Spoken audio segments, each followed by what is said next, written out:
ծրագրի մասին հայտնեցիք։ Հա, կունենանք, ասա։ Առաջին անգամ եք խոսում այդ ռազմական դպրոցի մասին, ինչ մանրամասներ կասեք, մենք ուղիղ եթերում ենք իդեպ, պարոն Ղազարյան։ Ուրեմն ռազմական դպրոցը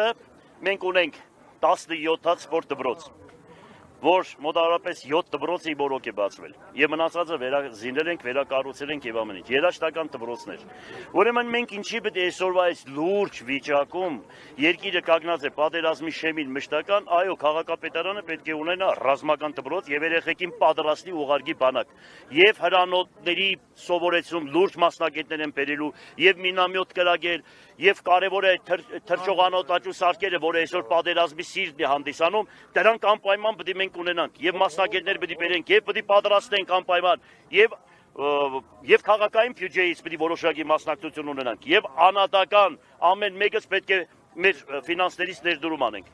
Պարոն Ղազարյան, իսկ թիմ ընտրությունների այս քարոզարշավի ընթացքում վերջին զարգացումներին ինչպես կանադառնաք, ձեր ձերբակալությանը վերջերս հաջորդեց, որ մյուս տեխնազուին Ռուբեն Մխիթարյանին հրավիրեցին։ Այդ բանի,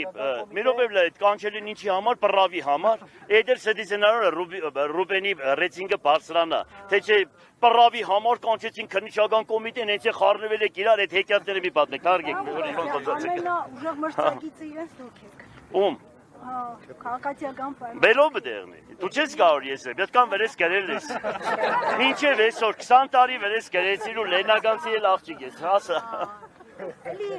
շարունակվում է վարչական ռեսուրսների օգտագործումը։ Դուք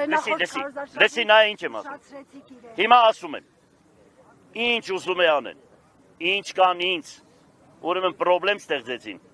Այնքան հեղափոխություն կլինի, լավ իմանան։ Ոնց որ Թուրքիայում է, լավ իմացեք։ Թող ինձ շուտ վարչական ռեսուրսներ իմ նկատմամբ անեն, բանդարգեն, որ երկիրը մեգից փոխվի ու վերջանանք։ Ահա, դեդիկել ասեցի, հիշեք, այս ժողովուրդը ինձ մենակ չի թողնի, սա հիշեք, այ կոնկրետ եմ ասում։ Կտեսնեք, մի հատ հանկարծ բան եղավ, հեղափոխությունը կլինի Գյումրիից։ Սա միանշանակ թող գիտենան։